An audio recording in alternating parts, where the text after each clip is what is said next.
Hello students, in this video we will solve the sample paper 2022-23 of class 10 science में हर एक question को आराम से समझाऊंगा। अगर आप देखते हो तो आपसे बहुत सारे टॉपिक आपको क्लियर हो जाएंगे।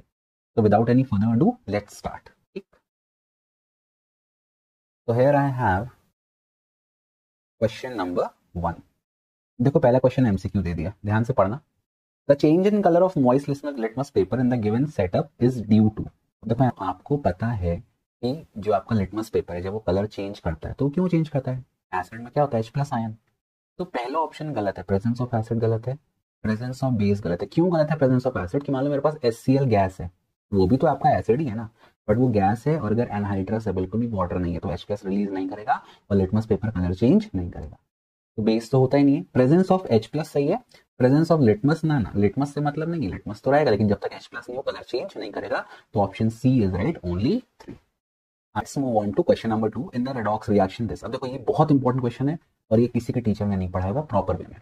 ऑक्सीडेशन की प्रॉपर डेफिनेशन क्या है? ऑक्सीडेशन मतलब इलेक्ट्रॉन का लॉस, रिडक्शन मतलब इलेक्ट्रॉन का गेन। ये प्रॉपर कंसेप्ट है। बाकी आपने जितने कंसेप्ट पढ़े हैं ऑक्सीजन का गेन, ये सब फेल है, सब गलत है। एनसीईआरटी रिवाइज नहीं की गई बहुत सालों से, आपकी भी गलती नहीं है, टीचर की भी गलती नहीं है।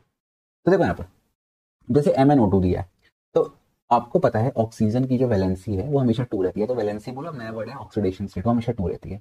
MnO2 as a whole neutral है, तो आप लिख सकते मान लो MnO2 में वैलेंसी नहीं पता या ऑक्सीडेशन स्टेट नहीं पता, मैंने लिखा X प्लस ऑक्सीजन कितनी होती है -2, कितने एटम है 2 इंटू 2, ये किसके बराबर है 0 0, मतलब इसका नेट चार्ज 0, इसके चार्जेस लिख रहा हूँ। ठीक है, X plus into minus minus 4 is equal to 0, तो X कितना आ गया +4, तो इसका ऑक्सीडेशन स्टेट है +4। तो अगर इसका मान लो +4 से +5 हो गया तो ये ऑक्सीडाइज हो गया, लेकिन +4 से +3 हो गया, +2 हो गया तो ये रिड्यूस हो गया। क्यों? क्योंकि इलेक्ट्रॉन गेन कर लिए ना, पॉजिटिव चार्ज कम होगा मतलब इलेक्ट्रॉन गेन कर लिए। ऑक्सीजन का कितना है? तो -2 है तो -2 ही रहेगा। ठीक है, HCl में तो कोवेलेंट बॉन्ड है आपका। ठीक है, या फिर आप मान सकते हो यहाँ पे इसको +1 मान लो, यहाँ पे -1 मान लो। ऑल्दो कोवेलेंट बॉन्ड है बट क्लोरीन ज्यादा इलेक्ट्रोनेगेटिव है, तो क्लोरीन इलेक्ट्रॉन को अपनी तरफ खींच लेती है। लेकिन ध्यान रखना ये कोवेलेंट बॉन्ड है, आयनिक बॉन्ड नहीं है। आयनिक बॉन्ड मेटल और नॉन मेटल के बीच बनता है, यहाँ पे दोनों नॉन मेटल है, दोनों गैसेस हैं। ठीक है, बहुत बेसिक कंसेप्ट है केमिस्ट्री की, बहुत एक्सेप्शन है। 11th में लगो तो फटके हाथ में आएगी। आगे देखो MnCl2, अब क्या बन रहा है ये MnCl2 प्लस H2। देखो अब MnCl2 में देखो क्लोरीन का ऑक्सीडेशन स्टेट 1 होता है। ठीक है, तो देखा मैंने यहाँ पे मैंने X, इसको मैं कर रहा हूँ प्लस, कितना है ऑक्सीडेशन स्टेट -1 इंटू 2, 2 एटम है 0, X plus into minus minus -2 is equal to 0, X कितना आ गया 2। तो अब इसका Mn का ऑक्सीडेशन स्टेट हो गया +2, +4 से हो गया +2, मतलब ये जो मैंगनीज वाला कंपाउंड है ये रिड्यूस हो गया। तो ये सही है और ये भी सही है। अब HCl में देखो, Cl का यहाँ पे ऑक्सीडेशन स्टेट है -1, यहाँ पे आओ, यहाँ पर बेटा नेट चार्ज कितना है 0, मतलब यहाँ पर Cl का ऑक्सीडेशन स्टेट क्या हो गया 0। तो Cl का ऑक्सीडेशन स्टेट हो गया -1 से 0, मतलब इसने इलेक्ट्रॉन लूज कर दिया, लूज कर दिया तो क्लोरीन क्या हो गया ऑक्सीडाइज। और कौन कर रहा है? HCl is oxidize to chlorine. तो ये सही चीज है, HCl is oxidize to chlorine. Water मत कर देना यहाँ पे H2O, ये गलत है। इसमें ऑक्सीडाइज हुआ क्लोरीन में, वाटर में तो इसका +1 है और इसका -2 में, कोई चेंज नहीं आ रहा वाटर में। तो वाटर में नहीं ऑक्सीडाइज हुआ है, किसमें ऑक्सीडाइज हुआ है? क्लोरीन में। I hope it is clear to you. तो ऑप्शन बी ही सही है, सी और डी पढ़ने की जरूरत नहीं। I hope it is clear to you. नहीं बनता तो कोई बात नहीं, अपन बढ़ते हैं नेक्स्ट क्वेश्चन में। ठीक है, एक question number 3, which of the following is the correct observation of the reaction shown in the above setup. तो देखो यहाँ पे कौन सा एक्टिविटी 1.1 है, मैग्नीशियम रिबन है, ये वॉश ग्लास है, मैग्नीशियम ऑक्साइड है। ब्राउन पाउडर नहीं होता, colourless gas which turns lime water milky is absorbed, ये भी नहीं है। Magnesium ribbon Burns with a brilliant white light, ये सही है।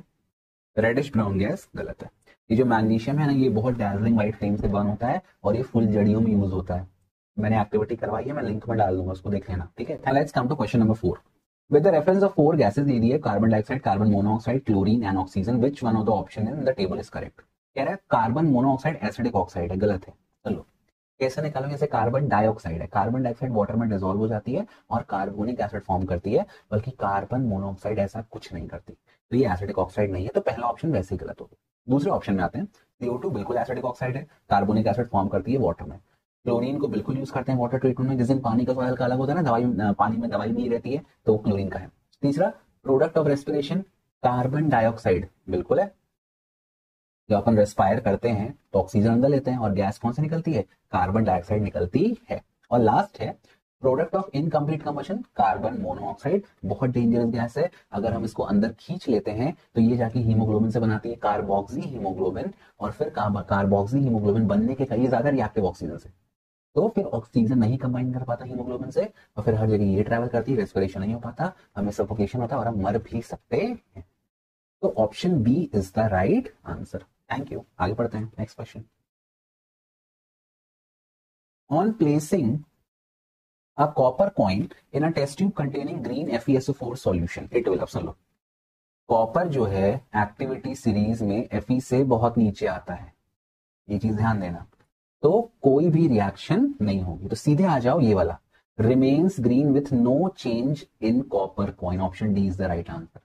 आपको पता है डिस्प्लेसमेंट रिएक्शन कब होगी, जब ज्यादा रिएक्टिव एलिमेंट प्रेजेंट होगा, तो ज्यादा रिएक्टिव एलिमेंट लेस रिएक्टिव को उसके सॉल्ट सॉल्यूशन से डिस्प्लेस करता है, बट यहाँ कॉपर तो लेस रिएक्टिव है, तो वो आयरन को उसके FeSO4 के सॉल्ट सॉल्यूशन से डिस्प्लेस नहीं कर पाएगा, तो नो रिएक्शन। ठीक है, नेक्स्ट क्वेश्चन नंबर 6 कह रहा है Amita added a few drop of diluted acetic acid, आपको एसिटिक एसिड का फॉर्मूला पता है CH3COOH and diluted hydrochloric acid HCl। अब देखो ये ऑर्गेनिक एसिड है HCH3COOH, जितने भी ऑर्गेनिक एसिड है वो सब वीक हैं, ये इनऑर्गेनिक एसिड है, जितने भी इनऑर्गेनिक एसिड है वो सब स्ट्रॉन्ग है। On a pH paper and compare the colour, which of the following is correct? pH of acetic acid is more than that of hydrochloric acid, बिल्कुल सही बात है। ध्यान रखना, एसिड में जिसका pH कम वो ज्यादा स्ट्रॉन्ग, ध्यान रखना, यहाँ वैल्यू की बात हो रही है, तो एसिटिक का pH HCl से ज्यादा होगा, ऑप्शन ए सही है, ऑप्शन बी गलत है, ऑप्शन सी। अब हो गया एक सही होता है, फिर बाकी मल्टीपल चॉइस है, देख लेते फिर भी। डिसोसिएट्स पूरा, हाँ, जो वीक एसिड होते हैं वो कंप्लीटली डिसोसिएट या आयनाइज नहीं होते, acidic acid is strong acid, ये भी गलत है। तो जिसका pH ज्यादा वो कम एसिडिक, जिसका pH कम वो ज्यादा एसिडिक। बेस में लेकिन ऐसा नहीं होता, बेस में जिसका pH ज्यादा वो ज्यादा बेसिक, जिसका pH कम वो कम बेसिक। ठीक, कह रहा है the formula for organic compound are shown below, choose the correct option.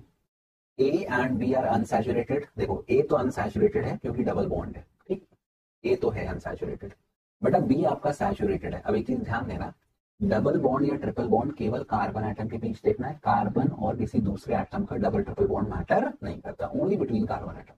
तो यहाँ कार्बन कार्बन के बीच तो सिंगल बॉन्ड है, तो ये भी सैचुरेटेड अनसैचुरेटेड नहीं है, ये भी सैचुरेटेड है और ये भी सैचुरेटेड है। आगे बढ़ते हैं, C and D are saturated, हाँ ये बात सही है, C और D सैचुरेटेड है, तो ये सही हो सकता है B। और देखते हैं, addition of hydrogen in presence of catalyst changes A to C, बिल्कुल सही बात है। इसमें कौन सा कैटलिस्ट यूज करते हैं, निकल और पैलेडियम, है ना। तो ये कौन सी रिएक्शन है, हाइड्रोजनेशन। ये जो अनसैचुरेटेड हाइड्रोकार्बन है इनको अपन बोलते हैं वेजिटेबल ऑयल, क्योंकि इनमें डबल बॉन्ड है, ये इजिली ब्रेक हो जाता है और ये डाइजेस्ट रहते हैं पेट में। लेकिन जब इसमें सिंगल बॉन्ड बन जाता है, जब सैचुरेटेड होता है, तो इससे बनता है वनस्पति घी या एनिमल ऑयल, डालडा, देसी घी, ये सब। तो ये हमारी बॉडी में जल्दी डाइजेस्ट नहीं होता, इसी से मोटापा बढ़ता है। तो ये बिल्कुल सही, ऑप्शन बी भी सही है, सी भी सही है। Option D, addition of potassium permanganate changes B to D, गलत है, उल्टा है, डी से बी बनता है। पोटेशियम पर मैग्नेटिक ऑक्सीडाइजिंग एजेंट है, क्या फॉर्मूला है, KMnO4, बहुत स्ट्रॉन्ग ऑक्सीजन देता है। तो अल्कोहल में एक ऑक्सीजन का एटम और जुड़ जाता है और COOH बन जाता है, तो ये गलत दिया है, ये मतलब उल्टा देना चाहिए था, तो ये ऑप्शन डी गलत है। अब देखो अभी यहाँ तो मल्टीपल चॉइस नहीं दिया है, तो या तो बी सही है या सी तो सही है। बी अपन इसलिए नहीं ले रहे हैं क्योंकि केवल दो माना है, इसको माना है सी और डी को, बट बी भी आपका सही, तो ऑप्शन बी को अपन काट देते हैं। ये दोनों सही है लेकिन तीनों है एक्चुअली, समझ रहे हो, तो थोड़ा कंफ्यूजिंग है। ये दोनों सही है लेकिन एक्चुअली तीनों है, तो अपने को एक टिक करना, जो एकदम एग्जैक्ट है उसको आप टिक करो। नेक्स्ट क्वेश्चन,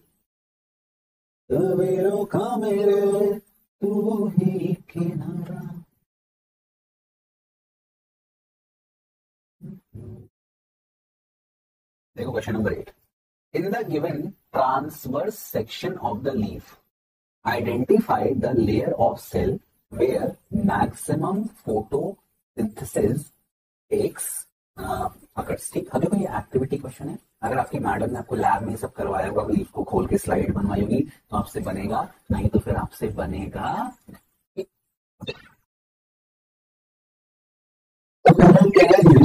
रीजन वन नहीं है, गलत है, क्योंकि ये क्यूटिकल है, थिक वैक्सी कोट है, या एपिडर्मल भी आप कह सकते हो। थिक टू में आपके मेसोसेल ये पेलिसेड सेल आ जाते हैं, रीजन टू सही है। रीजन 3 भी देखो, ये सब क्लोरोप्लास्ट वाले मेसोफिल्स है, ये पहले से है और एक मेसोफिल ये कर रहा है। तो 2 और 3 सही है। 4 आपका लोअर पार्ट है, यहाँ पे आपका एपिडर्मिस है, ये स्टोमाटा की ओपनिंग है। तो आपको सही ऑप्शन है ऑप्शन बी 2 एंड 3। अभी ये सब रट लो क्वेश्चन है ना, साइंस से रटना है रट लो, बायो तो खास कर रट लो, केमिस्ट्री भी रट लो, फिजिक्स फर्स्ट में तो आपको माननी चाहिए। Observe the experimental setup shown below, being the chemical indicated as X that can absorb the gas which is evolved as a byproduct of respiration। Chemically आपकी एक्टिविटी है ब्लूज या फिर 6 की, तो ये X आप किसके यूज करते हैं टू एब्जॉर्ब द CO2 ताकि फोटोसिंथेसिस ना हो, स्टार्च प्रोड्यूस करना है। तो X क्या है, AOH, पोटेशियम हाइड्रोक्साइड। ये रिएक्शन क्या होती है, AOH plus CO2 will form A2CO3 plus H2O, है ना। ये आपका बेस है और ये आपका एसिड है, कितने भी नॉन मेटल के ऑक्साइड बना सकते हैं।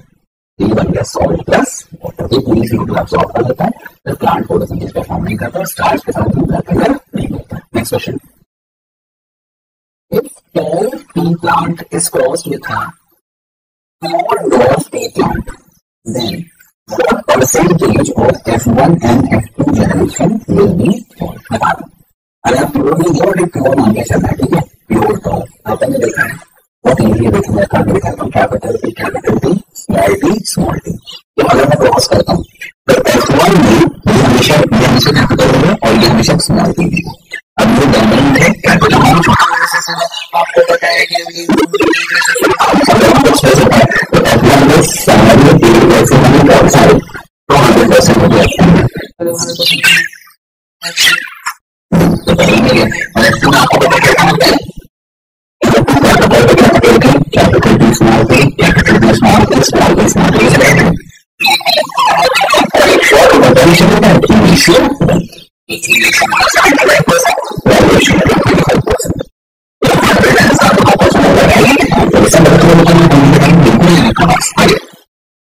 observe the three from the middle, which of those following depicts the object आपको टॉपिक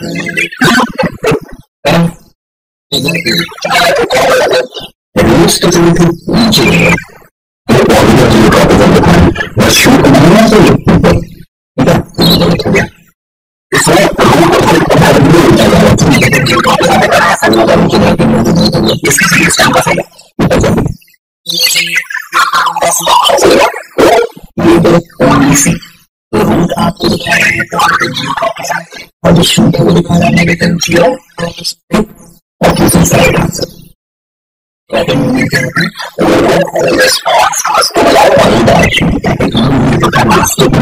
उसमें इस डायरेक्शनल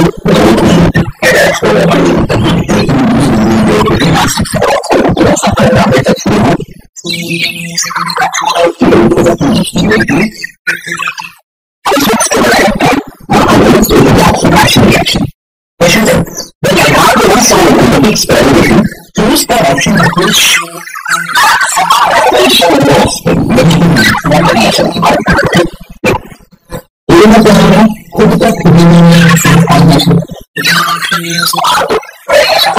होता है जो अलग अलग पेरेंट होता है, लेकिन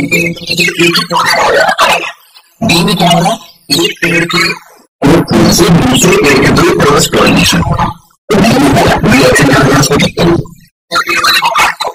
फिर सबसे पहले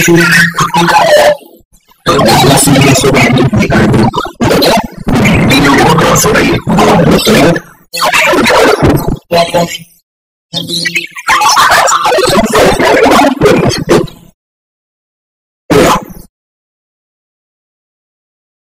a complete circuit is released causing the connecting copper to become hot as the temperature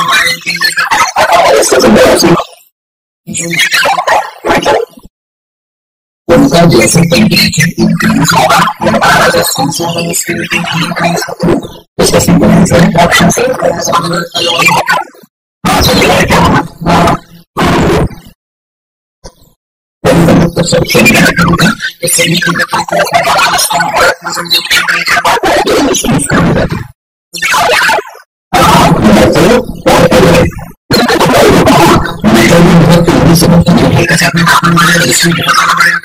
along with the category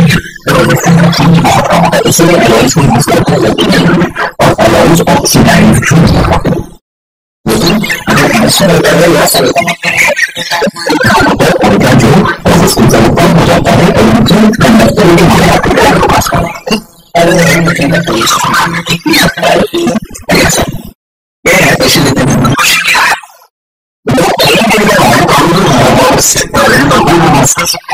The food in how many of the food actions shown on the face act on the mind.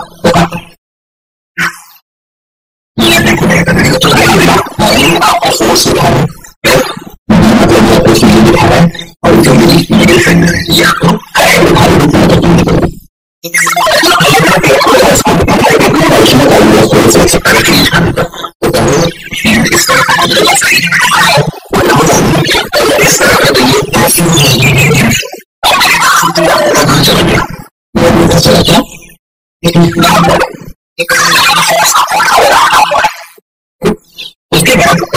कुछ और उसके बाद उसमें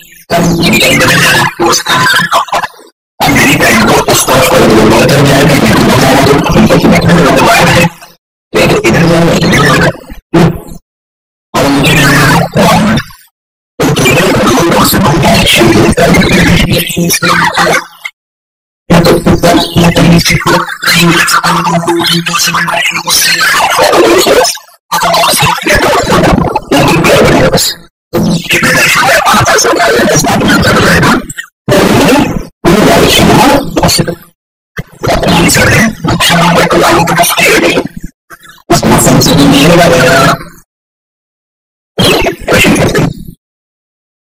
plastic influence forms our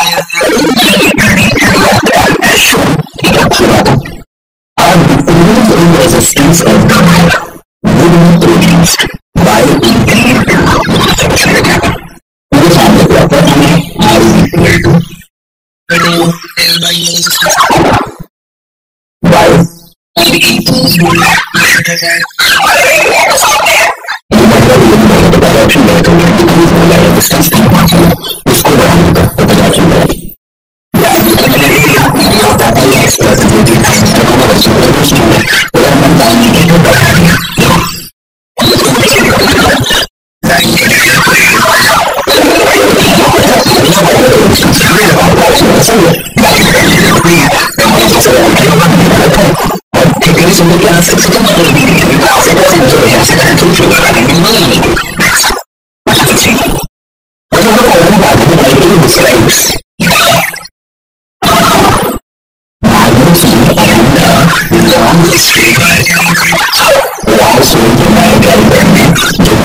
This is option C.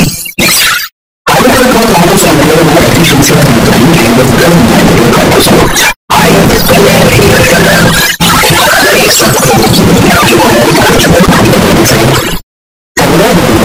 information source for this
So now we are moving on to the next question on our screen. Question number 25. कह रहा है the radiation from the sun. State the phenomena observed in our diagram. Explain with reference to the diagram which of the two lights mentioned above will have the higher wave length. ठीक है. अच्छा यहाँ पे हो क्या रहा, white light आ रही है and it is getting split into different colours, this phenomena is called dispersion. तो क्या हो रहा है यहाँ पे, डिस्पर्जन हो रहा है।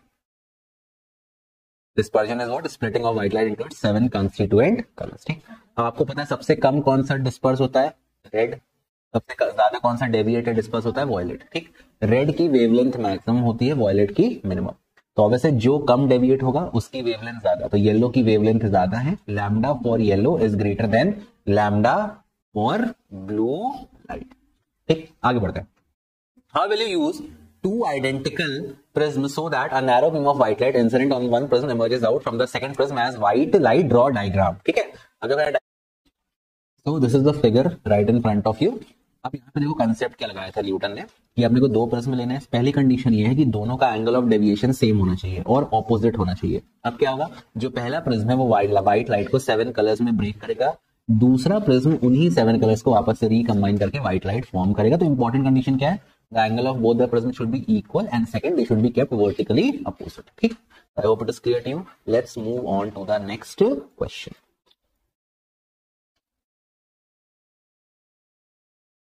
A lot of waste is generated in neighborhood, however almost all of it is biodegradable। What impact will it have on the environment or human health। ठीक, अब देखो बायोडिग्रेडेबल वेस्ट क्या होते हैं, जो डीकंपोज हो जाते हैं बेसिक ऑर्गेनिक कंटेंट में। लेकिन अब क्या बोला है, a lot of waste is generated. अब ये जो डीग्रेडेशन का प्रोसेस है, सबसे पहला पॉइंट लिख देना आप कि जो डीकंपोजिशन का प्रोसेस है it is a slow process. अब स्लो प्रोसेस है, इसका मतलब जो आपका वेस्ट है वो आराम से डिग्रेड होगा। अगर आराम से डिग्रेड होगा तो क्या प्रोड्यूस होगी, फाउल स्मेल प्रोड्यूस होगी। फाउल स्मेल मतलब ठीक, और बहुत सारी गैसेस प्रोड्यूस होंगी डीकंपोजिशन से, that can be harmful for. ठीक, पहला पॉइंट ही हो गया। अब दूसरा पॉइंट देखो, अब क्योंकि स्लो प्रोसेस है तो ये क्या प्रोवाइड कर देगा, it will provide a breeding ground for a lot of mosquitoes, a lot of germs, a lot of insect, जिससे कंडीशन एकदम अनहाइजीनिक हो जाएगी। 2 नंबर का है, आपको 2 पॉइंट लिखना है। पहला स्लो प्रोसेस है तो बहुत सारी गैसेस प्रोड्यूस होंगी, फाउल स्मेल प्रोड्यूस होगा। दूसरा it will provide breeding ground for a large number of micro organism and insect and mosquitoes everything. चलो let's come to question number 27। कह रहा है question 27, are short answer question, A plus B C gives A C plus B. उसके बाद बोल रहा है A B plus C D will give A C plus B D. Identify the type of reaction mentioned above in 1 and 2। Give 1 example for each type in the form of balanced chemical equation. देखो ये एक solve solution है, ये ए है, ए ने B को displace कर दिया तो ए ज्यादा रिएक्टिव है। तो ये कौन सी रिएक्शन है, ये है सिंगल डिस्प्लेसमेंट। सिंगल डिस्प्लेसमेंट, यहां देखो ए बी सी डी, फिर यहां बन गया ए सी, तो ए चला गया सी के साथ और बी चला गया डी के साथ, तो यहां पे आयंस का इंटरचेंज हो गया। तो ये कौन सी रिएक्शन है, डबल डिस्प्लेसमेंट। तो पहला आंसर ये हो गया, पहला सिंगल डिस्प्लेसमेंट, दूसरा डबल डिस्प्लेसमेंट। फिर कह रहा है give balance chemical reaction for each. तो बहुत इजी है, इसका ऐसा ले लो, Fe solid plus copper sulphate CuSO4, ये एक्वस फॉर्म में रहेगा। क्या फॉर्म करता है, FeSO4 aqueous plus copper solid. ये पहली हो गई, बैलेंस है, कुछ बैलेंस करने की जरूरत नहीं है। दूसरा इसमें आप ले लो Pb, या फिर वो ले लो कोई भी, आप बेरियम सल्फेट वाली भी ले सकते हो, आप लेड नाइट्रेट वाली भी ले सकते हो, जो आपको लेनी है। ठीक है, तो lead nitrate PbNO3 whole twice reacts with Ki potassium iodide. ये भी एक्वस है बेटा, ये भी एक्वस है। 2 फॉर्म क्या फॉर्म करता है, लेड आयोडाइड PbI2, और यही फॉर्म करता है येलो कलर का PPT plus potassium nitrate KNO3, ये बनेगा एक्वस। बैलेंस नहीं है, बैलेंस करना आपका काम है। देखो यहाँ पे 2 है, यहाँ 2 लगा दो, यहाँ I2 है, यहाँ 2 लगा दो, बैलेंस हो गया। ठीक है, next question, we move on to the next question. देखो यहाँ पे सेटअप दिया है, एक एनोड है और एक कैथोड है। ध्यान रखना, एनोड क्या होता है, जो पॉजिटिव टर्मिनल से जुड़ा है, कैथोड क्या होता है, जो नेगेटिव टर्मिनल से जुड़ा हुआ है। Identify the gases evolved at the anode and cathode in the above experimental setup. Brine क्या होता है, एक्वस सॉल्यूशन ऑफ NaCl। ठीक, अब क्या होगा, NaCl ब्रेक होगा, तो क्लोर अल्कली प्रोसेस हो रही है यहाँ पे। क्लोर अल्कली प्रोसेस में क्या होता है, NaCl reacts with water to form, क्या क्या फॉर्म करता है बेटा, एक अल्कली फॉर्म करता है NaOH, हाइड्रोजन गैस फॉर्म करता है और क्लोरीन गैस फॉर्म करता है। बैलेंस कर दो, यहाँ पे 2 लगा दो और यहाँ पर 2 लगा दो, ये आपकी बैलेंस हो गई। ठीक, यहाँ 2 लगा दो। रिएक्शन आप पढ़ लेना। अब बस मेन चीज ध्यान रखो, एनोड पॉजिटिव है, क्लोरीन गैस क्या फॉर्म करता है Cl-, तो एनोड पर कौन माइनस पर कौन जाएगा प्लस, तो यहाँ मिलेगी क्लोरीन गैस, ये माइनस है, माइनस पे कौन जाएगा प्लस, हाइड्रोजन का आयन H+ पॉजिटिव होता है, तो यहाँ मिलेगी हाइड्रोजन गैस। तो identify the gas evolve at anode, anode पे मिलेगी क्लोरीन, कैथोड पे मिलेगी hydrogen. Name the process, it is क्लोर alkali process. Why it is called so, because in this chlorine gas is produce, alkali कौन सी produce हुई, sodium hydroxide, और hydrogen gas produce होती है, इसलिए इसको अपन क्लोर अल्कली कहते हैं। Illustrate the reaction of the process with the help of a chemical। ये आपकी रिएक्शन लिखी हुई है, आप एक बार एनसीईआरटी से अच्छे से छाप लेना, यहाँ पे मेरी राइटिंग अच्छी नहीं आ रही है। Next question number 29, the leaves of a plant are covered with aluminium foil। ठीक, बहुत अच्छा क्वेश्चन है। How would it affect the physiology of plant? अब चलो एल्यूमिनियम फॉइल से कवर कर दिया, तो इसमें कोई भी सनलाइट नहीं जाएगी, नो सनलाइट विल गो। अब क्योंकि सनलाइट नहीं जाएगी तो फोटोसिंथेसिस नहीं होगा, फोटोसिंथेसिस नहीं होगा तो फूड नहीं प्रिपेयर होगा, फूड प्रिपेयर नहीं होगा तो आपका प्लांट धीरे धीरे डाई करेगा। अच्छा, फोटोसिंथेसिस से क्या प्रोड्यूस होता है, ऑक्सीजन, और उसी ऑक्सीजन को लोग यूज करते हैं रेस्पिरेशन के लिए। तो फोटोसिंथेसिस कारण रेस्पिरेशन भी रुक जाएगा, तो प्लांट के पास एक तो फूड की कमी हो जाएगी, दूसरा जो फूड है वो ऑक्सीडाइज भी नहीं होगा, रेस्पिरेशन नहीं होगा, तो प्लांट इवेंचुअली फिर डाई कर जाएगा। ठीक, अच्छा, लीव से और क्या होता है, लीव से वाटर लॉस होता है और फिर होता है ट्रांसपिरेशन, ट्रांसपिरेशन से टेम्परेचर रेगुलेट होता है। अब क्योंकि लीव को कवर कर दिया एल्यूमिनियम फॉइल से, तो ट्रांसपिरेशन भी नहीं होगा, टेम्परेचर रेगुलेशन भी नहीं होगा, वाटर का अपवर्ड मूवमेंट भी नहीं होगा, क्योंकि ट्रांसपिरेशन के कारण ही जाइलम से पानी ऊपर जाता है। तो आप बहुत सारे आंसर इसमें लिख सकते हो। ठीक, नेक्स्ट क्वेश्चन देखो दिया है, how is lymph an important fluid involve in transportation? If lymphatic vessel get blocked, how would it effect the human body? Elaborate. अब देखो सबसे पहले लिम्फ देख लो, लिम्फ क्या होता है। अच्छा, लिम्फ बनता कैसे, जैसे मान लो ये एक ब्लड की कैपिलरी है, कैपिलरी 1 सेल ठीक होते हैं, अब ये खूब सारे सेल होते हैं कैपिलरी के बाजू में, और जो कंटेंट है शुगर, ऑक्सीजन, वो कैसे ट्रैवल करता है, डिफ्यूजन के थ्रू। अब ये प्रोसेस ऐसे कोई पाइप तो गई नहीं है सेल के अंदर, तो ये प्रोसेस 100% एक्यूरेट होती नहीं है। तो जो ब्लड का बहुत सारा मटेरियल, बड़े प्रोटीन छोड़कर बहुत सारा मटेरियल, ये जो इंटरस्टिशियल स्पेस है, मतलब सेल के बीच की स्पेस है, यहाँ पे स्पिल आउट हो जाता है, और इसी को अपन लिम्फ कहते हैं। लिम्फ का सबसे मेन कंटेंट क्या है, लिम्फ का सबसे मेन कंटेंट है आपका व्हाइट ब्लड सेल, जो जर्म्स या इन्फेक्शन को फाइट करते हैं। लिम्फ को अपन इंटरस्टिशियल फ्लूइड भी कहते हैं। अब लिम्फ का इंपॉर्टेंस क्या है, सेल के अंदर तो WBC चला जाता है ब्लड के साथ, तो सेल्स के अंदर फाइटिंग मैकेनिज्म है, सेल खुद भी अपना मतलब उसमें लाइसोसोम सब होते हैं इन्फेक्शन को फाइट करने के लिए, लेकिन सेल के अराउंड की जगह को साफ कौन करेगा, तो सेल के अराउंड की जगह को साफ करता है लिम्फ। तो लिम्फ हमारी बॉडी का एक तरह से फाइटिंग मैकेनिज्म हमें प्रोवाइड करता है। उसके बाद लिम्फ सबसे इंपॉर्टेंट चीज, कैंसरस सेल को किल करता है। जो कैंसर क्या होता है, over growth of cell, cell की ग्रोथ बंद हो जाए, मतलब जब सेल लगातार ग्रो होता है वो मरना बंद हो जाता है, तो ओवर ग्रोथ ऑफ सेल हो जाता है, कैंसर, सारा न्यूट्रिशन में चला जाता है। तो लिम्फ ऐसे कैंसर सेल को किल करता है। और क्या करता है, तो जो लिम्फेटिक सिस्टम होता है, जो भी कंटेंट स्पिल आउट हुआ है, इसको वापस से लिम्फेटिक सिस्टम से हमारे यहाँ पर ये जो आर्मपिट है, यहाँ पे एक सब क्लेवियन वेन होती है, सब क्लेवियन वेन में वापस सारा कंटेंट लाता है, फिर वापस ब्लड में मिल जाता है। तो ये साइकिल चलती रहती है। अब अगर लिम्फेटिक सिस्टम ब्लॉक हो गया, तो जो इंटरस्टिशियल स्पेस है, जहां पर लिम्फ आपका क्लीनिंग कर रहा था, वॉर्न आउट सेल्स को मार रहा था, कैंसर सेल को मार रहा था, इन्फेक्शन से फाइट कर रहा था, वो सारा मैकेनिज्म बंद हो जाएगा। उसके बाद ब्लड के जो इंपॉर्टेंट कंटेंट स्पिल आउट हो गए थे, अभी लिम्फेटिक वेसल ब्लॉक हो गई, तो वो इंपॉर्टेंट कंटेंट वापस से सब क्लेवियन वेन हमारे मेन ब्लड स्ट्रीम में जा नहीं पाएंगे और हमें बहुत सारी डेफिशिएंसीज हो जाएगी। Next, Rohit want to have an erect image of an object using a converging mirror। converging mirror कौन सा है, concave। erect image बनानी है। erect image कब मिलती है, concave में। erect image कब मिलती है, when the object is placed between pole and focus। ठीक है, कब मिलती है, the object is placed between pole and focus। और focal length 40 cm। focal length कितनी है बेटा, 40 cm। specify the angle of distance when the object can be placed in front of the window। ठीक है, ये इसका पोल है, ये इसका फोकस है, मान लो ये फोकस है, ये डिस्टेंस कितना है, 40 सेंटीमीटर। तो हम इसी के बीच रखेंगे, तो मेन डिस्टेंस क्या आएगा, 0 से बड़ा लेकिन 40 से छोटा, तो इन बिटवीन 0 और 40 सेंटीमीटर। ठीक, दूसरा, draw ray diagram to show image formation and scale. देखो ये डायग्राम में देखो, मैं भी रास्ता बना दे रहा हूँ। ये हो गया, अब इसको ये हो गया, ये फोकस है, ये हो गया पोल, ये हो गया सेंटर ऑफ कर्वेचर। ऑब्जेक्ट को यहाँ रखेंगे। अब रूल्स का यूज करना है, ठीक है।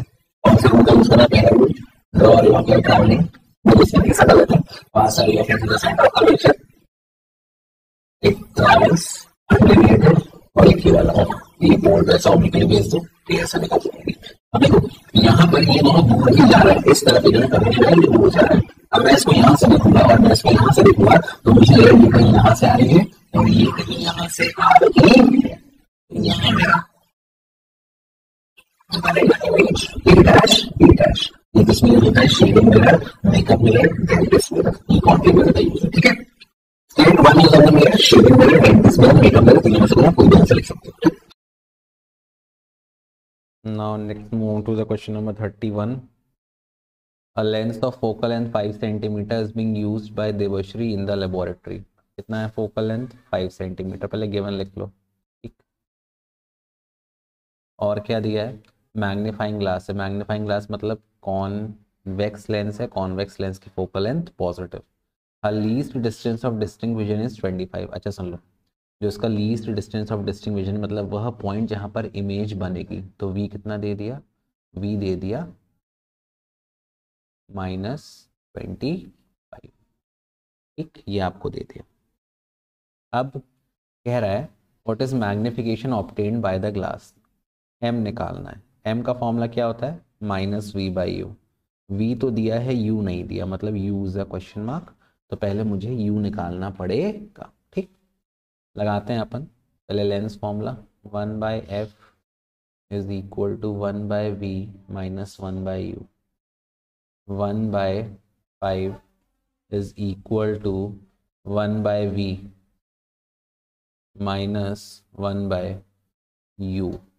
ये इधर शिफ्ट होगा, 1/u is equal to -1/25 minus 1/5। 1/u is equal to 25 और 5 का एलसीएम 25 माइनस 1 माइनस 5 ज़ा, तो आ गया 1/u बराबर -6/25।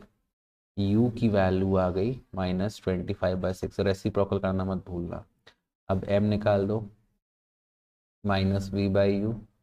m बराबर हो गया -v कितना? -25, तो माइनस माइनस प्लस हो जाएगा।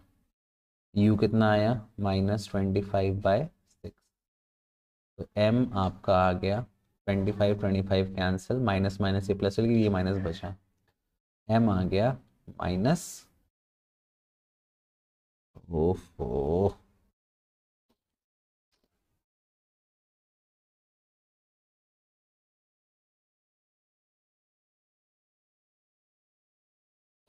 This is the 31st question given on the screen. कह रहा है a lens of focal length 5 centimetre. कौन सा लेंस है? Magnifying.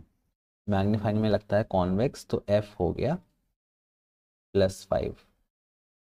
Her least distance of distinct vision मतलब जहाँ पर इमेज बनेगी वो है 25, तो ये हो गया v बराबर -25, है ना।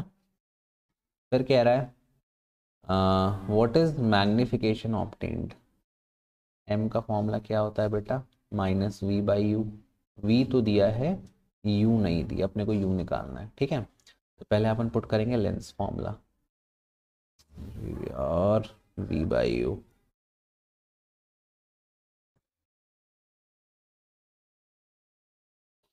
This is the 31st question given on the screen. कह रहा है a lens of focal length 5 centimetre. कौन सा लेंस है? मैग्नीफाइंग। मैग्नीफाइंग में लगता है कॉन्वेक्स, तो f हो गया +5।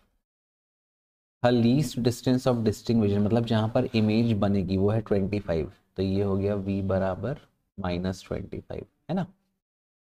फिर कह रहा है what is magnification obtained. m का फॉर्मूला क्या होता है बेटा? -v/u।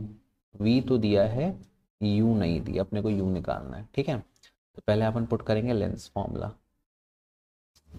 और v/u।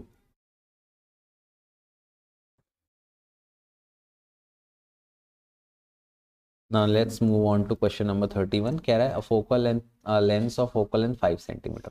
फोकल लेंथ कितना दिया है? 5 सेंटीमीटर। ठीक, मैग्नीफाइंग ग्लास है तो मतलब कॉन्वेक्स लेंस है, कॉन्वेक्स लेंस का फोकल लेंथ पॉजिटिव। फिर कह रहा है लीस्ट डिस्टेंस ऑफ डिस्टिंक्विशन, मतलब जहाँ पर इमेज फॉर्म होगी वो है 25, तो v कितना दे दिया -25। ये देखो ऐसा कुछ डायग्राम बनेगा, ये लेंस है, यहाँ वो ऑब्जेक्ट को रखेगा और यहाँ कहीं इमेज बनेगी ऐसा, ठीक है, ये वाला डायग्राम है ये। तो v हो गया -25 सेंटीमीटर। आपको निकालना है मैग्निफिकेशन, ठीक है। What is magnification? m का फॉर्मूला क्या होता है लेंस के लिए? v/u, मिरर के लिए -v/u, लेंस के लिए v/u। तो v तो दिया है, f दिया है, u नहीं दिया, तो पहले मुझे u निकालना है। u आ जाएगा तो आपका m भी आ जाएगा। अब लगाओ पहले lens formula, 1/f is equal to 1/v minus 1/u, 1/5 बराबर 1/v कितना है -25, माइनस ऊपर चला गया, -25 माइनस 1/u, ये इधर आ जाएगा तो ये प्लस हो गया, 1/u is equal to -1/25 minus 1/5, फिर आया 1/u बराबर,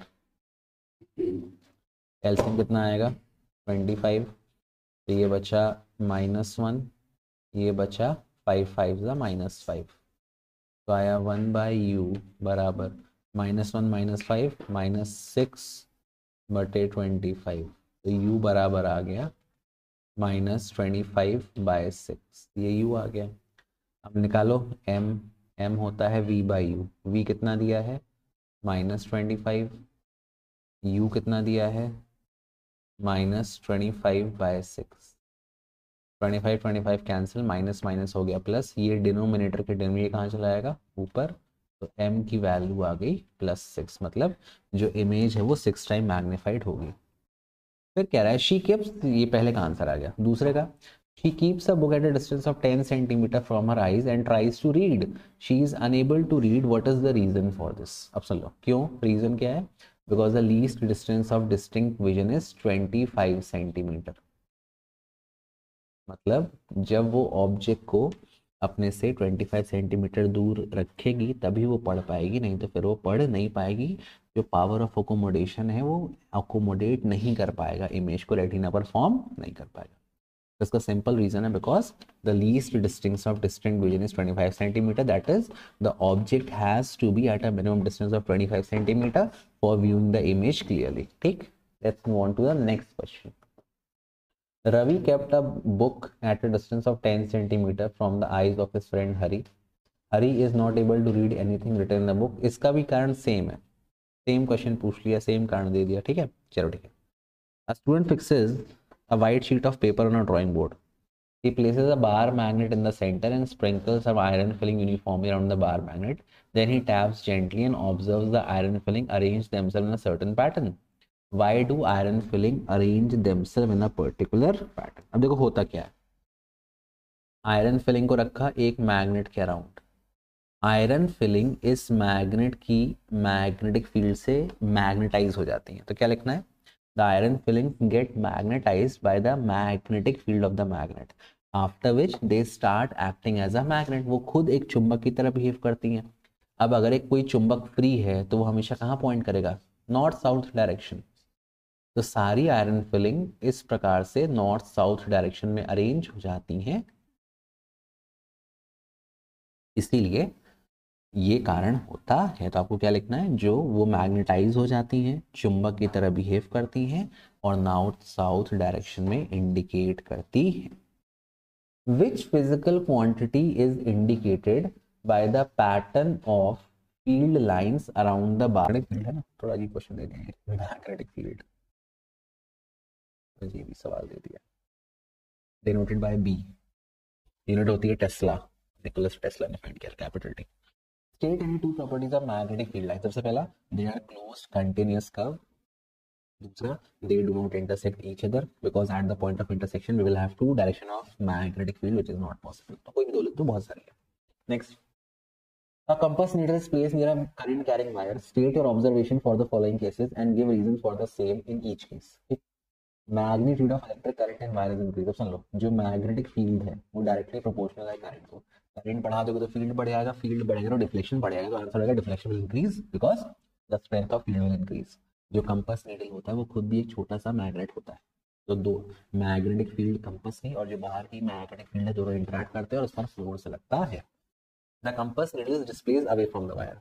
अब ये जो मैग्नेटिक फील्ड है it is inversely proportional to perpendicular distance from the wire. ये से वायर है तो ये दूरी को इनवर्सली, दूरी बढ़ेगी तो फील्ड क्या हो जाएगी, कम, फील्ड कम हो जाएगी तो डिफ्लेक्शन भी कम हो जाएगा। Question 33, why is damage to ozone layer a cause of concern. Ozone का फॉर्मूला क्या होता है, O3। कहाँ पाई जाती है, स्ट्रेटोस्फीयर में, स्ट्रेटोस्फीयर। ओजोन का मेन फंक्शन क्या होता है, it absorbs the ultraviolet radiation. क्या एब्जॉर्ब करती है, अल्ट्रा वायलेट रेडिएशन। ठीक, अल्ट्रा वायलेट रेडिएशन क्यों मतलब अच्छी नहीं है, क्योंकि इनसे वेरियस स्किन डिसीजेस होती हैं और स्किन कैंसर होता है, बहुत खतरनाक है। What are its causes and what steps are taken to damage? Cause क्या है ओजोन का डिप्लीशन का, एक सिंगल गैस है जिसका नाम है फ्लोरोकार्बन, CFC। CFC गैस को अपन यूज करते हैं रेफ्रिजरेशन में और यही ओजोन को डिप्लीट करती है। What steps are taken? तो अब एक जो आपका UNEP चलता है, United Nation Environmental Programme, UNEP ने CFC का यूज रेफ्रिजरेशन में बंद कर दिया है और अब जो गैस आती है उसको फ्रियोन नाम दे दिया है, फ्रियोन। तो CFC has been banned by the united nation environment programme. तो ये स्टेप लिएगा, ठीक, सिंपल क्वेश्चन बन जाएगा। Next, now we will do question number 34। कह रहा है Srishti heated ethanol with a compound A. ठीक, सृष्टि ने एथेनॉल को हीट किया कंपाउंड ए के साथ, रिएक्शन लिखते हैं। फिर क्या बना, इन presence of few drops of concentrated sulphuric acid, तो यहाँ डिहाइड्रेशन होगा, जहां भी कंसंट्रेटेड सल्फ्यूरिक एसिड है वहां पानी निकल जाएगा। And observed a sweet smelling, ये बहुत इंपॉर्टेंट है, जहां भी स्वीट स्मेल आएगी या फ्रूटी स्मेल आएगी तो क्या बनेगा, ईस्टर। क्या बनेगा, ईस्टर। तो ईस्टरिफिकेशन रिएक्शन है ये। तो ईस्टरिफिकेशन रिएक्शन में इथेनॉल के साथ क्या यूज करते हैं बेटा, इथेनोइक एसिड। तो ए क्या हो गया, फिर कंपाउंड बी बना, तो बी आपका ईस्टर हो गया, ए आपका हो गया इथेनोइक एसिड। ठीक, what is the formula of ethanoic acid, CH3COOH। When B is treated with sodium hydroxide, NaOH, it gives back ethanol and a compound C। ये सैपोनिफिकेशन रिएक्शन हो गया, ईस्टरिफिकेशन का उल्टा। तो दोनों अपन देखते हैं। आइडेंटिफाई ए, तो ए क्या हो गया, ये तो मैं लिख दिया इथेनोइक एसिड। सी अब अपन देखते हैं, पहले अपने को रिएक्शन करनी पड़ेगी, ठीक है। देखो यहाँ पे पहले अपन ये रिएक्शन करते हैं, तो ये बनेगा ethanol with acetic acid, CH3, C double bond O single bond OH reacts with, देखो ये हो गया CH3 CH2 और यहाँ पे OH, ठीक है। और अब किसके प्रेजेंस में हीट कर रहे हैं, कंसंट्रेटेड सल्फ्यूरिक एसिड H2SO4। ये डिहाइड्रेटिंग एजेंट है, ये पानी निकालेगा। पानी कहां से निकालता है, इसका OH खींचता है और अल्कोहल का H खींचता है, ऐसे खींचता है इतना, तो ये बन गया H2O, ठीक है। H2O निकल गया और साथ में अब क्या बचेगा, बनेगा CH3, ये CO एक हो गया, ये इसका दूसरा ऑक्सीजन और CH2CH3, CH2CH3। इसको अपन बोलते हैं ईस्टर। क्या बोलते हैं इसको, ईस्टर। या तो इसको अपन ईस्टर बोल दें या तो अपन इसको कह सकते हैं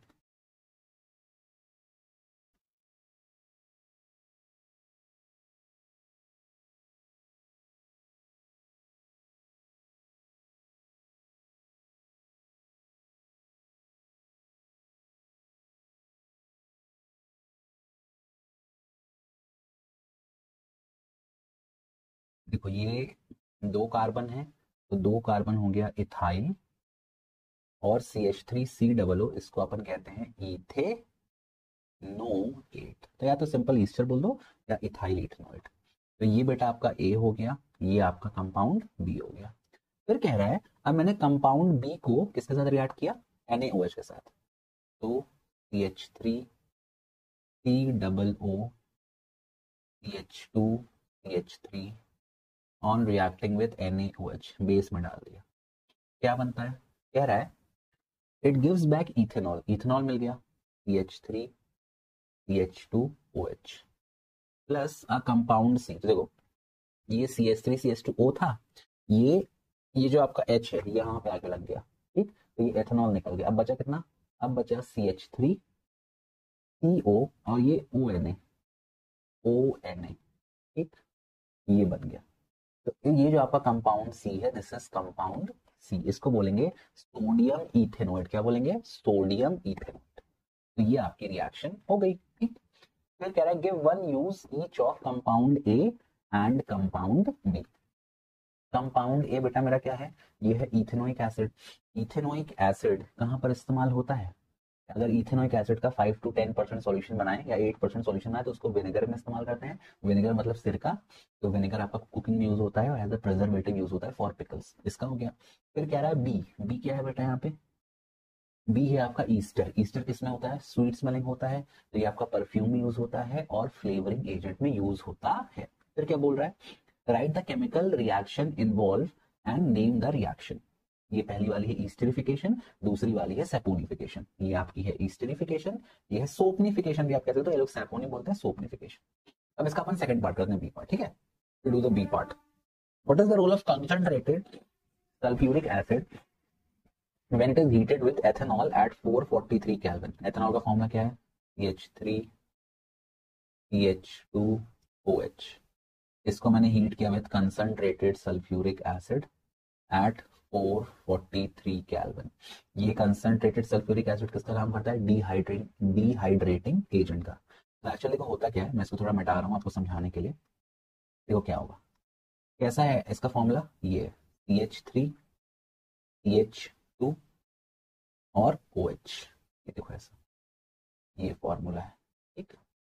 स्ट्रक्चरल फॉर्मूला मैंने बना दिया। अब ये डिहाइड्रेटिंग एजेंट है H2SO4, पानी निकालेगा। पानी का फॉर्मूला क्या होता है? H2O। तो इस OH को खींच लेगा और इस हाइड्रोजन को खींच लेगा। अब ध्यान दो, अगर यहां से हाइड्रोजन निकल गया तो इसका ये बॉन्ड फ्री हो गया।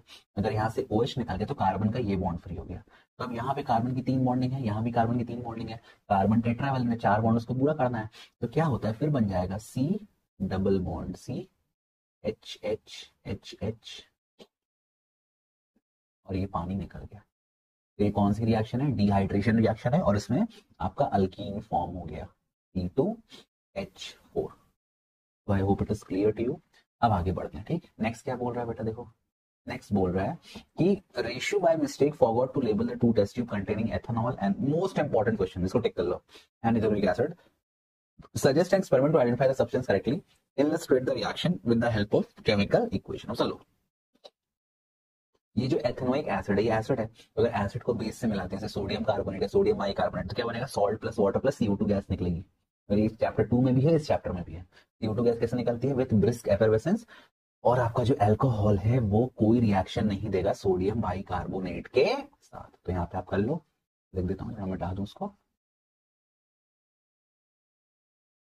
ये सब पेटेंट सवाल है बेटा, यही सब पेपर में आएगा, पढ़ लेना अच्छे से।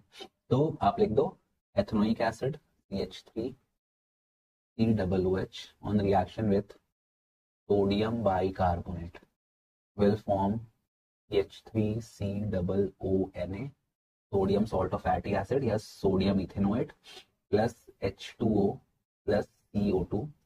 CO2 comes out with brisk effervescence, एक गैस निकलेगी brisk effervescence के साथ जो बर्निंग मैचस्टिक को बुझा देगी, ये लिख सकते हो। या लाइम वाटर में डालो, लाइम वाटर मिल्की हो जाएगा। तो ये इसका टेस्ट है।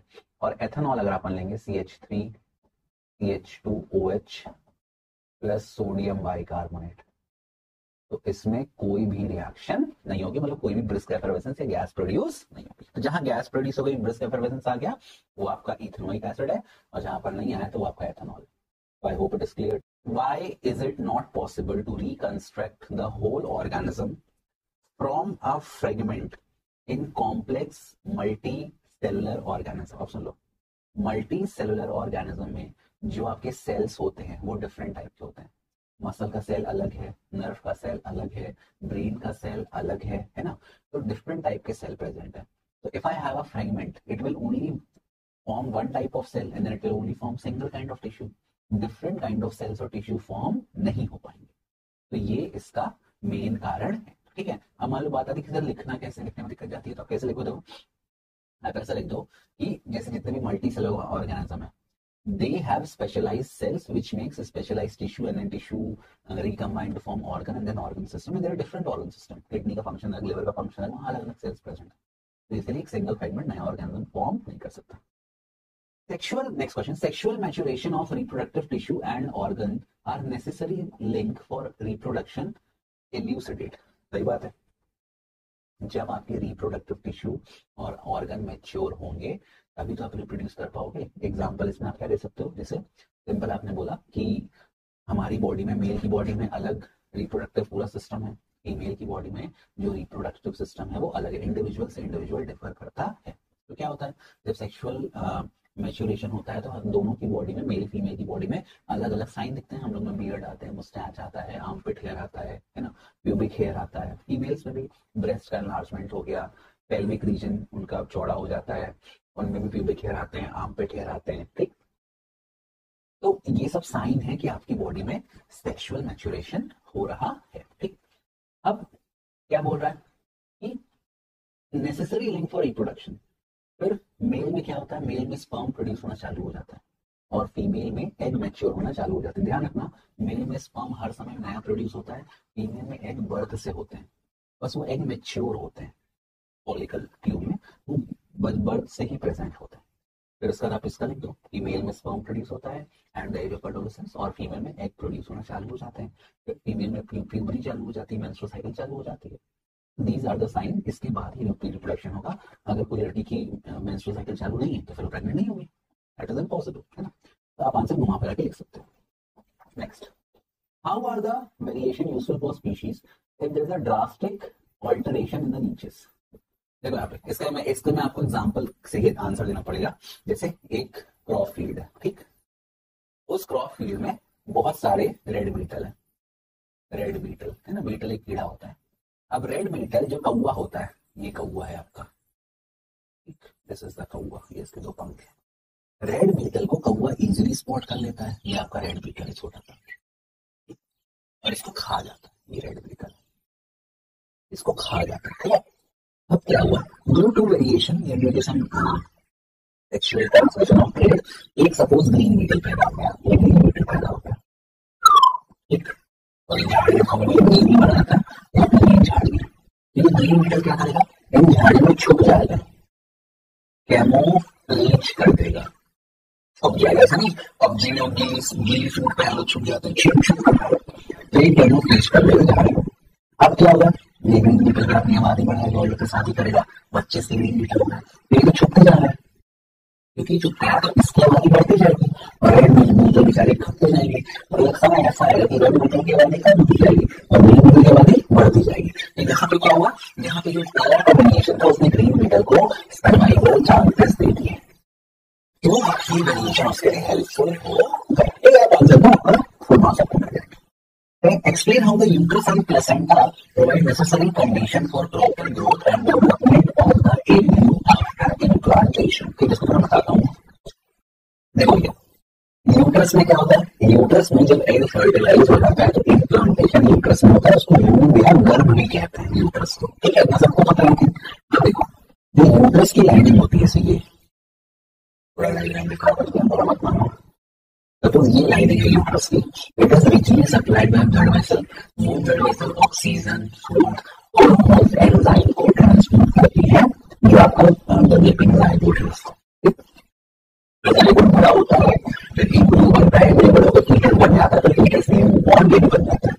अब जो इनका कॉन्टैक्ट है, ये माने आप ये छोटा सा बच्चा, अब ये बच्चा है वो यूट्रस की वॉल से जुड़ा है, किसके से जुड़ा है, बाय प्लेसेंटा। अब प्लेसेंटा में होता क्या है, इसमें विली होते हैं, फिंगर लाइक प्रोजेक्शन, उन फिंगर लाइक प्रोजेक्शन से क्या होता है, ये दोनों साइड अटैच होते हैं, इधर से भी और फिंगर प्रोजेक्शन से क्या होता है, जो सरफेस एरिया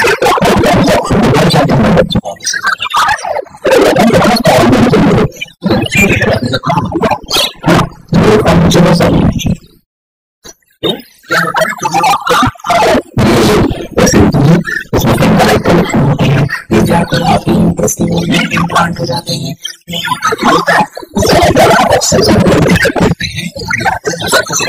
तो ग्लूकोज आता है, ऐसा चीज जाती है। अब और क्या होता है,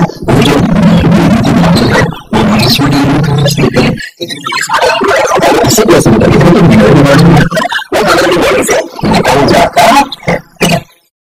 तो क्या होता है, बच्चा धीरे बढ़ाएगा, एक्सपांड करें, कॉन्ट्रैक्शन करते हैं, इसमें सी रिलेटेड होता है, डॉट होता है, वैसे ही स्कूल बच्चे को आगे पुश करते हैं।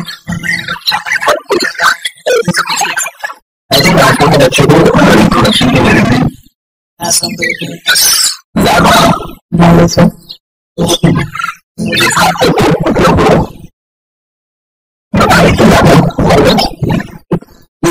इंटरेस्टिंग क्वेश्चन है,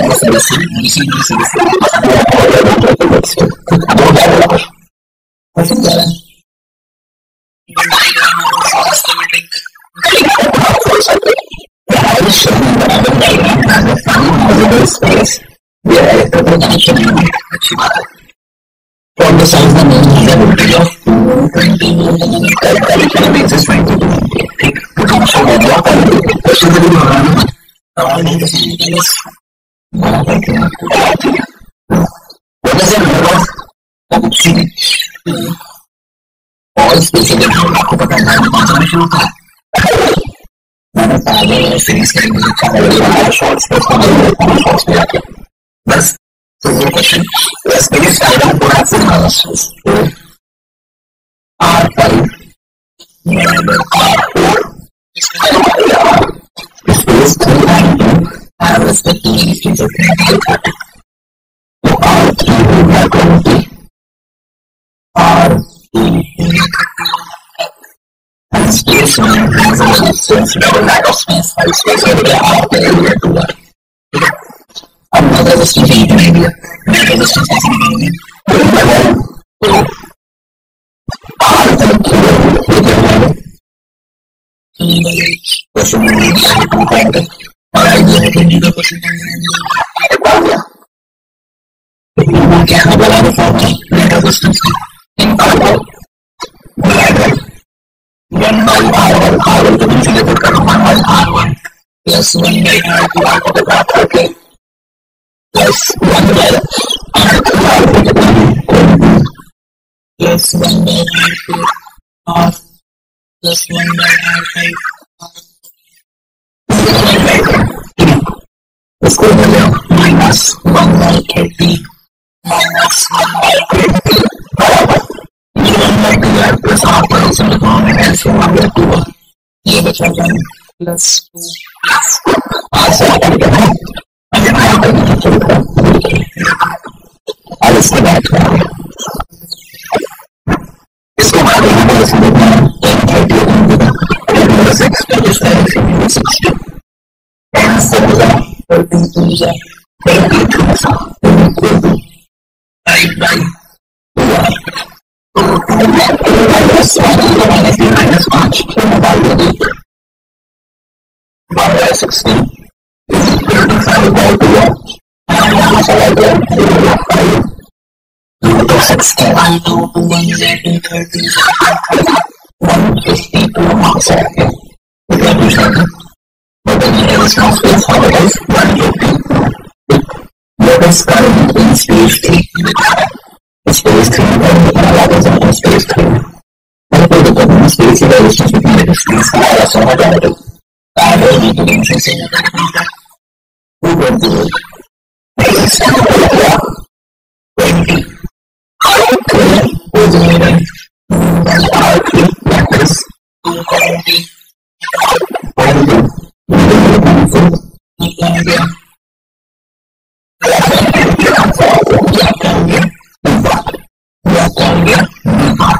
अब लास्ट में चल जाता है what should be placed between the net action and rest of the whole cell appearances the student then can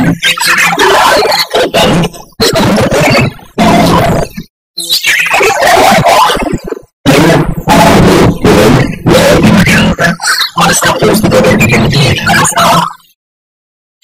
resistance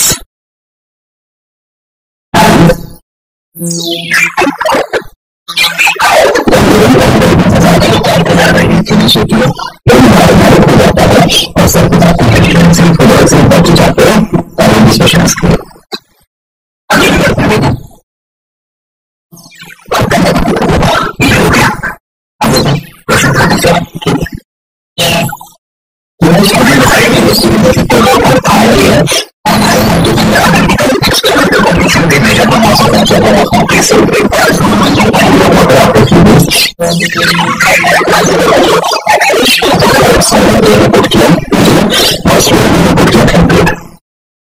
of the previous data. Mass of the resulting weight and instruction down or what might be the reason for the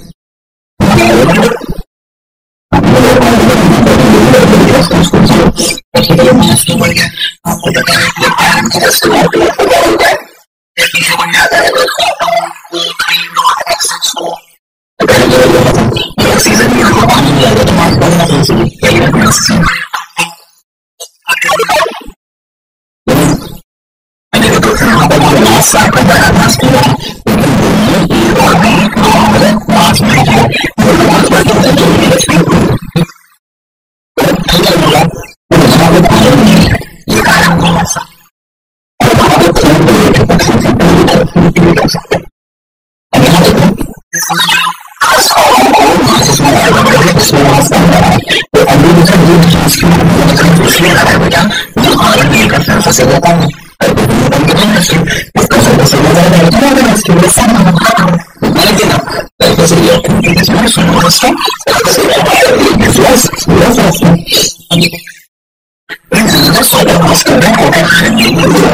उसके बाद में हमने कहा तो किसी का आसपास किसी का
this is the next question given on the screen. बहुत अच्छा क्वेश्चन है, मैं उसको आराम से समझाऊंगा, आपको पूरा समझ में आ जाएगा। ध्यान से पढ़ना, टाइम लगेगा। Puja has green eyes while her parents and brother have black eyes. Puja husband Ravi has black eyes while his mother has green eyes and father has black eyes. On the basis of the information is green colour और dominant और ऐसे। अब सुन लो, सबसे पहले आते हैं पूजा पर और पूजा के पेरेंट्स पर आते हैं। ठीक, पूजा के जो पेरेंट्स हैं मतलब उसके पापा और उसके मम्मी, उनकी आंखें कैसी हैं? ब्लैक। तो अब जब मुझे यहाँ सारी कंडीशन मान के चलना है, पहले मैं ये मान लेता हूँ कि ग्रीन डोमिनेंट नहीं, मतलब ग्रीन डोमिनेंट है और ब्लैक रिसेसिव है। अगर ऐसा होता, ब्लैक रिसेसिव होता, तो पूजा के पापा ब्लैक मतलब स्मॉल बी, पूजा की मम्मी ब्लैक मतलब स्मॉल बी। अगर मैं ब्लैक को रिसेसिव मानता हूँ और ग्रीन को डोमिनेंट, लेकिन अगर ऐसा होता तो पूजा की भी ब्लैक होती, क्योंकि रिसेसिव ट्रेट कब आती है? होमोजाइगस में, जब दोनों अलील सेम होते हैं। तो ये पॉसिबिलिटी कैंसिल हो गई। क्यों बेटा? क्योंकि पूजा की तो ग्रीन आइज आ गई। तो अब पूजा के जो मम्मी पापा हैं उनका जेनेटिक मेकअप क्या आ जाएगा? उनका जेनेटिक मेकअप आपका पॉसिबल आ जाएगा capital B small b, capital B small b. अब कई बच्चे बोलेंगे सर कैपिटल बी तो हो सकता है, बट अगर यहाँ पे दोनों जगह कैपिटल बी आता तो हमेशा एक कैपिटल जाता साथ में, हमेशा एक कैपिटल जाता, मतलब पूजा की आंखें हमेशा ब्लैक होती, कभी भी ग्रीन नहीं हो पाती। ध्यान रखना है, अगर यहाँ दोनों में कैपिटल कर दूंगा तो इसके साथ तो कैपिटल बी जाएगा ना, तो ये मम्मी पापा का जेनेटिक मेकअप हो गया। ठीक, तो जस्टिफाई आंसर तो यस, ये जो आपका ग्रीन कलर है ये कौन सी ट्रेट है, रिसेसिव। और आंसर आप लिख देना, since both the parent have black eyes and brother also have black eyes and Puja has got green eyes, इसका मतलब Puja has got the recessive trait in homozygous. What is possible genetic makeup of Puja brother eye colour, अब brother के eye colour का निकालना है। ठीक, तो mummy papa का क्रॉस हो गया। ठीक, यहाँ पे मैं लिखूंगा पप्पा के और यहाँ पर मैं लिखूंगा मम्मी के। पापा का क्या है, कैपिटल बी, ठीक, और ये लिख दिया स्मॉल बी। मम्मी का भी कैपिटल बी स्मॉल बी, ये हो गया। ठीक है बेटा, अब ये देखो क्या बना, capital b capital b, capital B small b, capital B small b, small b small b. तो ये तो पूजा का जेनेटिक मेकअप हो गया, पूजा का capital small b small b. अब उसके ब्रदर का, जो पूजा का ब्रदर है, उसका पॉसिबल जेनेटिक मेकअप क्या हो जाएगा, या तो कैपिटल बी या तो कैपिटल बी स्मॉल बी। ये दोनों पॉसिबिलिटीज अभी के लिए हो सकती हैं। ठीक, पॉसिबिलिटीज। सी क्वेश्चन में आते हैं, ये आपका ए हो गया, ये आपका बी हो गया। What is the probability that offspring of Puja and Ravi will have green eyes. अब आते हैं रवि के पेरेंट पर, इस पे आते हैं रवि के पेरेंट पर। ठीक, रवि की आईज कैसी हैं, ब्लैक, मदर की आईज ग्रीन है, फादर की आईज ब्लैक है। अब सुन लो, तो ये रवि के पापा हो गए और ये रवि की मम्मी हो गई। अब मुझे पता है कि जो ग्रीन है वो रिसेसिव है, ग्रीन क्या है, रिसेसिव है। तो पापा का हो गया कैपिटल बी स्मॉल बी, मम्मी का हो गया स्मॉल बी स्मॉल बी। अब फिर बच्चे क्वेश्चन करेंगे, सर पापा का प्योर कैपिटल बी हो जाता तो, अगर पापा का प्योर कैपिटल बी कर देंगे तो हमेशा ब्लैक कलर्ड आईज मिलेंगी। एक तो ये प्रोबेबिलिटी हो गई। तो इसमें जो आपका जेनेटिक मेकअप बनेगा, क्या क्या बनेगा, सेम ऐसा ही बनेगा जो यहाँ बना है। ठीक, तो रवि का फिर से जेनेटिक मेकअप इसके हिसाब से क्या हो जाएगा, कैपिटल बी स्मॉल बी। अच्छा, अब मान लो पापा के पास है कैपिटल बी और मम्मी के पास है स्मॉल बी, तब भी रवि का जेनेटिक मेकअप क्या बनेगा, कैपिटल बी स्मॉल बी। एक ये देगा एक ये देगा, तो दोनों केस में रवि का जो जेनेटिक मेकअप है वो क्या बन रहा है, सेम बन रहा है। फिर कह रहा है what is the probability of offspring of Puja and Ravi will have green eye. अब देखो ये रवि का हो गया कैपिटल बी स्मॉल बी, पूजा का क्या है, पूजा का है स्मॉल बी। अब करते हैं, यहाँ लिखा मैंने रवि, यहाँ लिखा मैंने पूजा। ठीक, यहाँ पे लगा दिया क्रॉस, यार सॉरी, पूजा। ठीक, अब देखो रवि का क्या है, कैपिटल बी स्मॉल बी, पूजा का स्मॉल बी, तो capital B small b, capital B small b, small b small b, small b small b. तो सवाल में क्या पूछा है, what is the probability that the offspring Pooja will have green eyes. अब देखो यहाँ पे चार केस बने, चार में से ये दोनों कैसे रहेंगे, ब्लैक, और ये दोनों कैसे रहेंगे, ग्रीन। तो चार में से दो है, मतलब 50% प्रोबेबिलिटी है, ये सी का आंसर हो गया। 50% प्रोबेबिलिटी है कि रवि और पूजा का जो बच्चा है उसकी आंखें ग्रीन होंगी। आगे बढ़ते हैं, also show the inheritance of I colour in the offspring with the help of suitable cross. तो मैंने क्रॉस कर दिया, फर्स्ट पार्ट हो गया। अब कह रहा है डी पार्ट में आते हैं। ठीक, ये खत्म हो गया। 50% of the offspring of Puja brother are green eyed. अब कह रहा है पूजा का जो भाई है उसमें 50% जो ऑफ स्प्रिंग है वो ग्रीन आइड है। With the help of cross show this how this is possible. अब देखो यही चीज तो हो रही है, कह रहा है 50% जो बच्चे हैं रवि पूजा के भाई के, उनकी आई ग्रीन है। यहाँ भी तो वही चीज हो रही है, 50% बच्चों की आई ग्रीन हो रही है पूजा रवि में। तो कह रहा है with the help of cross show how this is possible. तो रवि का जेनेटिक मेकअप मान लो उसके आई ब्लैक है, कैपिटल बी स्मॉल बी। तो रवि बोल रहा हूँ, पूजा के भाई का, इसको हटा के लिख दो पूजा का भाई, सेम चीज कॉपी कर दो, ये हो गया पूजा का भाई, पूजा का भाई। ठीक, और ये हो गई पूजा की भाभी, भाभी, तो उसकी ब्लैक आई है मतलब कैपिटल बी स्मॉल बी, ये ब्लैक रहेगा, इसकी ग्रीन रहेंगी तभी तो ग्रीन आएगा, नहीं तो फिर ग्रीन ग्रीन कहाँ से आएगा। तो ये सेम आंसर है, इसका और इसका आंसर सेम है। डन, क्वेश्चन खत्म। If you have any doubt do ask. Thank you for watching. आगे बढ़ते हैं। The above image are that of a specialized slide projector. Slides are small, transparent, mounted, magnification दुनिया भर का to show। Projector के बारे में दिया, ये सब इतना इंपॉर्टेंट नहीं, ठीक है, अब सुन लो। Based on the text and data given in above paragraph, ठीक, what kind of lens must the slide projector use? अब सुन लो, प्रोजेक्टर में क्या होता है, जो इमेज है वो स्क्रीन पर बनती है। स्क्रीन पे कौन सी इमेज बनती है? रियल। तो रियल इमेज किस में बनती है? रियल इमेज बनती है कॉन्वेक्स लेंस में, पहली चीज। दूसरा, if v is the symbol used for image distance and u for the object distance, then with one reason state what will be the sign of v by u in the given case। ठीक है, आप ध्यान रखो, जो projector है वो कैसी image form करता है? रियल। और रियल इमेज हमेशा क्या होती है? इन्वर्टेड होती है।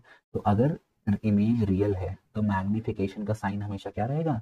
माइनस रहेगा। आप इस सब में मत जाओ, अगर इमेज रियल है तो sign of magnification would be minus. ठीक।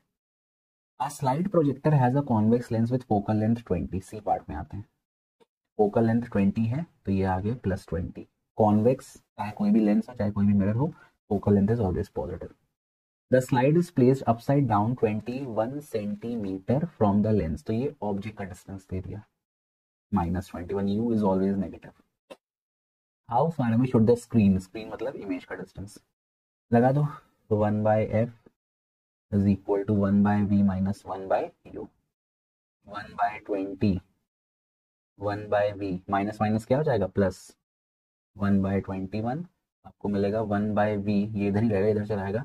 1/20 माइनस 1/21, 1/v बराबर 20 और 21 का एलसीएम मल्टीप्लाई कर दो, 2 2 ज़ा 4, 420। ठीक, ये आ गया 21 माइनस 20, इतनी मैथ आती है तो बन जाएगा आपसे बराबर। ये आ गया 1/420, तो ये आ गया 420 सेंटीमीटर। ठीक, अब इसका बी पार्ट कह रहा है when a slide is placed, फिर ये हो गया। ठीक है, इसको मैं डाल देता हूँ। When a slide is placed 15 centimetre behind the lens, you दे दिया, and image is form 3 centimetre in front of the lens, इस तरफ बनती है। ठीक है, if the focal length of the lens is 14 centimeter, draw a ray diagram to show the image formation। ठीक, देखो यहाँ पे क्या रहा है, सिंपल मैं रफ हैंड डायग्राम बना रहा हूँ। when a slide is placed 15 centimetre behind the lens, u दिया है 15 सेंटीमीटर, फोकल लेंथ दी है 14 सेंटीमीटर और इमेज फॉर्म हो रही है 3 मीटर मतलब 30 सेंटीमीटर। हम अपन यूज करेंगे यहाँ पे ये वाला लेंस, पहले मैं बना लूं। ये आपका लेंस है, एक लाइन बना लो स्ट्रेट, स्ट्रेट लाइन हो गई। ठीक, यहाँ पे आप मान लो f1, यहाँ पे आप मान लो 2f1, यहाँ पे मान लो f2, यहाँ पे मान लो 2f2। फोकल लेंथ है 14, ऑब्जेक्ट रखा है 15 पर, मतलब आपका ऑब्जेक्ट ये रखा हुआ है, ये आपका ऑब्जेक्ट है। ठीक, अब यूज करो rule, draw ray of light travelling parallel to principal axis. ये आफ्टर, ये ऑप्टिकल सेंटर है, after refraction it will pass through focus, ये रे ऑफ लाइट निकल। दूसरा रूल यूज करो, pass a ray of light through the optical centre and after refraction it travels undeviated. ये दोनों यहां पर मिले तो यहां पर आपकी ये इमेज, ये है ए बी और ये है सॉरी ए डैश और बी डैश। बन गया आपका डायग्राम, मिल गया आपको 2 number. Thank you for watching, bye bye, keep loving, keep supporting.